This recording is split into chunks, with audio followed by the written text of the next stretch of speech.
আউযু বিল্লাহি মিনাশ শাইতানির রাজীম। বিসমিল্লাহির রহমানির রহিম। ঐতিহ্যবাহী 10 নং দক্ষিণ ইউনিয়ন পরিষদের আগামী 27 জুলাই উপনির্বাচনকে সামনে রেখে ইসলামিক সমাজসেবা মানব কল্যাণ ফাউন্ডেশনের উদ্যোগে আয়োজিত আমাদের এই ইউনিয়ন পরিষদের 6 জন প্রার্থীকে সামনে নিয়ে জনতার মুখোমুখি অনুষ্ঠানের সম্মানিত সভাপতি মঞ্চে উপস্থিত রয়েছেন। আমি শ্রদ্ধার সাথে স্মরণ করছি আমার দক্ষিণবাগ ইউনিয়নের কৃতিমান পুরুষ, যিনি দক্ষিণবাগ ইউনিয়ন পরিষদের চেয়ারম্যান ছিলেন, পরবর্তীতে বড়লেখা উপজেলাকে আলোকিত করার জন্য কাজ করে গিয়েছিলেন মরহুম ইমানুদ্দিনের বিষয়কে আমি শ্রদ্ধার সাথে স্মরণ করছি। আমার দক্ষিণবাগ ইউনিয়নে যিনি দক্ষিণবাগের মানুষের জন্য কাজ করেছেন পূর্ব দক্ষিণবাগের কৃতি সন্তান মরহুম মঈনুদ্দিন বয়নামিয়া চেয়ারম্যান সাহেবকে আমি শ্রদ্ধার সাথে স্মরণ করছি। আমার দক্ষিণবাগ ইউনিয়নের সিংহ পুরুষ ছিলেন মরহুম চেয়ারম্যান জনাব আসাদ আলী সাহেবকে আমি শ্রদ্ধার সাথে স্মরণ করছি। আমার দক্ষিণবাগ ইউনিয়নের কৃতিমান পুরুষ ছিলেন যিনি দক্ষিণবাগবাসীর জন্য কাজ করেছেন মরহুম জনাব গিয়াসউদ্দিন চেয়ারম্যান সাহেবকে আমি শ্রদ্ধার সাথে স্মরণ করছি। আমাদের এই দক্ষিণবাগ ইউনিয়নের বিভিন্ন গ্রাম থেকে বিভিন্ন সময় জনপ্রতিনিধি হয়ে যারা আমার দক্ষিণবাগে কাজ করেছেন, আর তাদের মধ্যে আমি শ্রদ্ধার সাথে স্মরণ করছি দুহালিয়ার কৃতি সন্তান মরহুম তসৌর আলী তসৌরি মেম্বার সাহেবকে আমি শ্রদ্ধার সাথে স্মরণ করছি। দশবাগের কৃতি সন্তান জনাব সালেহ আহমদ মেম্বার সাহেবকে আমি শ্রদ্ধার সাথে স্মরণ করছি। পূর্ব দক্ষিণবাগের কৃতি সন্তান মরহুম আব্দুল করিম মেম্বার সাহেবকে আমি শ্রদ্ধার সাথে স্মরণ করছি। দক্ষিণবাগের কৃতি সন্তান মরহুম মনাফুদ্দিন মেম্বার সাহেবকে আমি শ্রদ্ধার সাথে স্মরণ করছি। কাশিমনগরের কৃতি সন্তান সাবেক কাশিমনগরের কৃতি সন্তান সাবেক উনি একজন সেনা অফিসার ছিলেন মরহুম শামসুল হক মেম্বার সাহেবকে আমি শ্রদ্ধার সাথে স্মরণ করছি। কাশিমনগরের কৃতি সন্তান মরহুম মহিউল আলী মেম্বার সাহেবকে আমি শ্রদ্ধার সাথে এখানে দাঁড়িয়ে স্মরণ করছি। আমাদের দক্ষিণবাগের কৃতি সন্তান যিনি এক শিক্ষাবিদ ছিলেন বাবু রঞ্জিত চন্দ্রকে আমি শ্রদ্ধার সাথে স্মরণ করছি। বাবু রঞ্জিত রমন বাবুকে আমি শ্রদ্ধার সাথে স্মরণ করছি। এই দক্ষিণবাগের শিক্ষাবিদ ছিলেন আমার গ্রামের কৃতি সন্তান মরহুম শিক্ষক জনাব ফয়েজ আলী সাহেবকে আমি শ্রদ্ধার সাথে স্মরণ করছি। দক্ষিণবাগের সিলেট উচ্চ বিদ্যালয়ের সাবেক সহকারী প্রধান শিক্ষক জনাব সিরাজউদ্দিন চৌধুরী সাহেবকে, এছাড়াও আমার দক্ষিণবাগ ইউনিয়নের যে সকল সম্মানিত গুণীজন এই দক্ষিণবাগকে পর্যায়ে নিয়ে এসে আমাদের হাতে দক্ষিণবাগকে তুলে দিয়েছেন, তুলে দিতে গিয়ে যারা ইতিমধ্যে দুনিয়া ছেড়ে চলে গেছেন, আমি সকলে আপনার মাগফিরাত কামনা করে এবং আপনার শান্তি কামনা করে আপনাদের সামনে খুব সংক্ষিপ্তভাবে দুটি কথা বলবো। প্রিয় সহযোদ্ধা বন্ধুগণ, প্রিয় সম্মানিত আমার পিতৃতুল্য মুরব্বিয়ানবৃন্দ, আগামী 27 তারিখে যে নির্বাচনটি হবে সেই নির্বাচনটি দক্ষিণবাগবাসীর জন্য অত্যন্ত গুরুত্বপূর্ণ একটি নির্বাচন। এই নির্বাচনে আপনারা ভোটাধিকার প্রয়োগের আগে সিদ্ধান্ত নিতে হবে আগামী 2 বছর আপনারা দক্ষিণবাগের জন্য শান্তি চান, আগামী 2 বছরের জন্য আপনারা দক্ষিণবাগের সুষ্ঠু সুন্দর একটি পরিবেশ চান কিনা না আপনারা সিদ্ধান্ত নিতে হবে। আপনাদের সিদ্ধান্তের মাধ্যমে আগামী 2 বছরের মানুষ এই দক্ষিণবাগ ইউনিয়নে সুফল পাবে, নতুবা আগামী 2 বছরের জন্য এই দক্ষিণবাগের মানুষ আস্তে আস্তে কষ্টে কষ্টে দিনাতিপাত করবে। এই সিদ্ধান্তটি আপনাদেরকে নিতে হবে। আমি ইউনিয়ন পরিষদের চেয়ারম্যান পদপ্রার্থী হয়েছি। আমি আপনাদের সামনে বলতে চাই আমি আজকে হঠাৎ করে দক্ষিণবাগ ইউনিয়নের আমি চেয়ারম্যান পদপ্রার্থী হই নাই। আমি দীর্ঘ 24 বছর আগে আমার গানপুরের জনগণ আমাকে জনপ্রতিনিধি করে আমাকে দক্ষিণবাগ ইউনিয়ন পরিষদে পাঠিয়েছিলেন। সেই 24 বছর আগে যখন নির্বাচন করে পাঠিয়েছিলেন একাধারে আমাকে 2 বার নির্বাচিত করে ইউনিয়ন পরিষদে পাঠিয়েছিলেন। আমি গিয়াসউদ্দিন চেয়ারম্যান সাহেবের সময়ে কিছুদিন ভারপ্রাপ্ত চেয়ারম্যানের দায়িত্ব পালন করেছি। এই যে আমার যাত্রা শুরু হয়েছিল আজ পর্যন্ত এই দক্ষিণবাগে আমার যাত্রা অব্যাহত রয়েছে। আমি আপনার সামনে বলবো এই যে আমি 2016 সালে একবার নির্বাচন করেছিলাম, সেই নির্বাচনে আমি পরাজিত হয়েছি। দক্ষিণবাগের মানুষ আমাকে ভালোবেসে অনেক ভোট দিয়েছে, কিন্তু আমি পরাজিত হয়েছি। আমি পরাজিত হওয়ার কারণ বুঝলাম, কারণ বুঝে দেখলাম দক্ষিণবাগের একটি বর্ণিল ইতিহাস রয়েছে। দক্ষিণবাগের মানুষ কোনোদিন ইতিহাস বিকৃত করে নাই।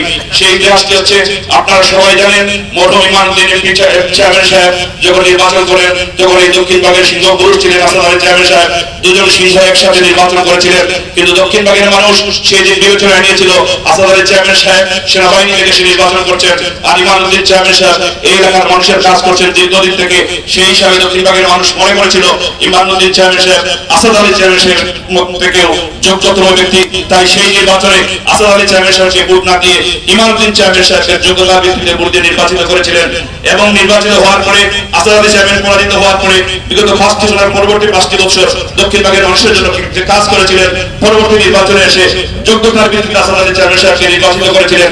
আসাদ আলী চেয়ারম্যান যখন দ্বিতীয়বার নির্বাচন করেন তখন মরহুম গিয়াসউদ্দিন চেয়ারম্যান সাহেব অত্যন্ত যোগ্যতা এবং দক্ষতাপূর্ণ একজন মানুষ ছিলেন। উনি নির্বাচন করেন আসাদ আলী চেয়ারম্যান সাহেবের সাথে, কিন্তু আসাদ আলী চেয়ারম্যান সাহেবের যোগ্যতার তুলনায় জনগণ মনে করেছিল গিয়াসউদ্দিন সাহেব এখনো পরিপক্ক নন, ওনার আরো ট্রেনিং এর প্রয়োজন আছে।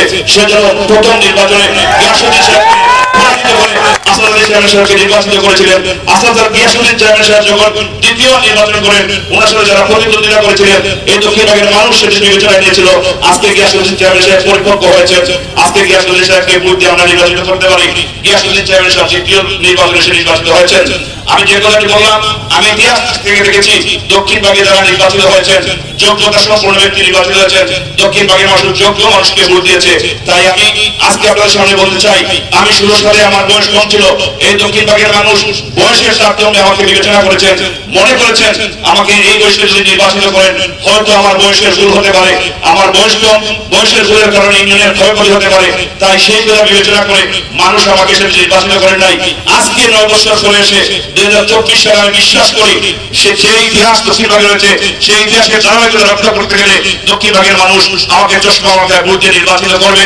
কারণ আমরা যে 6 জন প্রার্থী রয়েছি, এই 6 জন প্রার্থীর মধ্যে সবাই আমার ছোট ভাই তুল্য, কেউ আমার ভাতিজা তুল্য। আমি যে বয়সে নির্বাচন করেছি আপনারা আমাকে প্রত্যাখ্যান করেছেন, সেই বয়সে এসে তারা আজকে নির্বাচন করছেন, আর আমি তাদের থেকে বয়সে অনেকটা পরিপক্ক হয়েছি।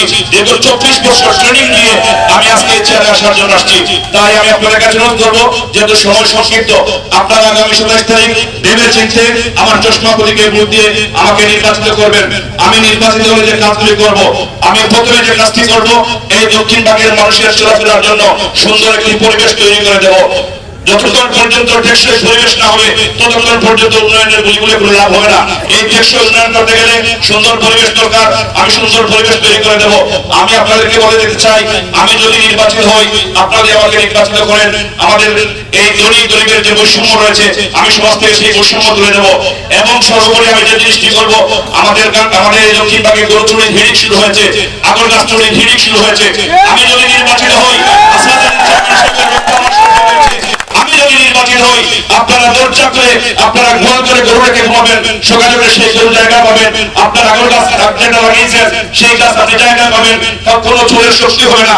আমি যদি চেয়ারম্যান নির্বাচিত হই, কারো গোয়াল করে হাত দেওয়ার, কারো আগর গাছে হাত দেওয়ার, এটি আল্লাহর উপর ভরসা করে আপনাদেরকে সাথে নিয়ে আমি সেই কাজগুলো করবো।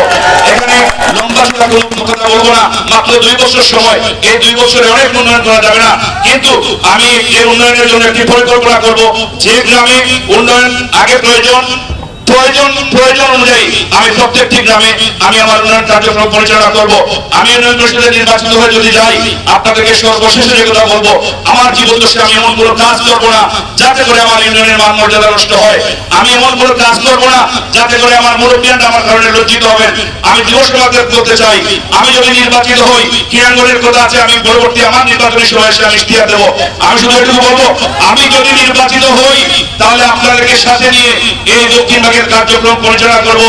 যুবক ভাইদেরকে স্বপ্ন দেখাবো, আগামী 2 বছর পরে আমার মতো অসংখ্য দল তৈরি হবে, এমন পরিবেশ তৈরি করে দিয়ে যাবো, আপনাদের মধ্যে থেকে অনেকে চেয়ারম্যান প্রতিদ্বন্দ্বিতা করার জন্য ইচ্ছা পোষণ করবেন, সেই পরিবেশ তৈরি করবো। যেহেতু সময় সংক্ষিপ্ত, আমি কথা বলা পরে এখানে কোনো স্বেচ্ছাচারিতার প্রয়োজন নেই এবং স্বেচ্ছাচারিতা আমি করবো না। সকলের প্রতি আমি আবারও বিনীত চিত্তে আমার চশমা লাগার জন্য ভোট চেয়ে সকলকে শ্রদ্ধা সম্মান জানিয়ে আমার কথা শেষ করছি। আল্লাহ হাফেজ, আসসালামু আলাইকুম।